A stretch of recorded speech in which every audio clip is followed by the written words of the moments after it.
बिस्मिल्लाहिर्रहमानिर्रहीम। मुस्लिम लीग नून के सदर और हुकूमती इत्तेहाद के नामजद उम्मीदवार शहबाज शरीफ पाकिस्तान के 24वें वजीर आजम मुंतखब हो गए हैं। वजीर आजम के इंतखाब के लिए बुलाए गए इजलास की सूरत हाल हमारे सियासी हालात की बिल्कुल एन अक्कासी कर रही थी। वही शोर शराबा, वही गालम गलोच, वही जलसों की जबान। कभी वहां से मेंडेज चोर की सदाएं तो कभी यहां से घड़ी चोर के नारे।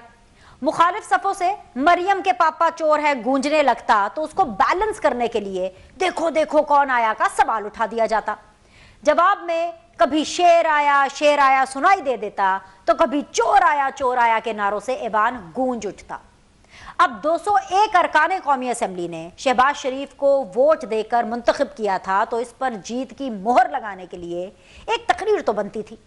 जहां नारे लगा लगा कर सबके गले बैठ चुके थे, वही 6 माह में दूसरी बार वजीर आजम कहलाने पर शहबाज शरीफ भी खुशी से फूले नहीं समा रहे थे और जोशे खिताबत में भूल बैठे, जी हां भूल बैठे कि वो आखिर मुंतखब क्या हुए हैं।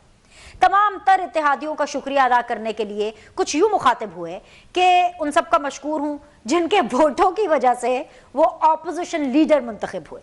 लीडर ऑफ द हाउस का खुद को लीडर ऑफ द ऑपोजिशन कहना महज एक स्लिप ऑफ टंग थी या फिर उनके बैक ऑफ द माइंड में कुछ चल रहा था।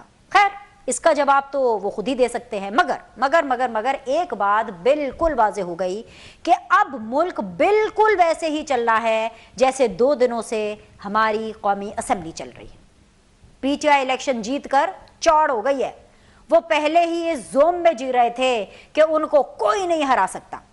इलेक्शन नताइज ने उनके इस गुमान को मजीद तकवीयत पहुंचा दी है। अब ना तो वो किसी ऐवान को चलने देंगे और ना ही बाहर सड़कों पर पुलिस को सुकून से, जी हां सुकून से वीकेंड गुजारने देंगे। रही सही कसर वक्तन फवक्तन आईएमएफ की शराइत पूरी करती रहेंगी।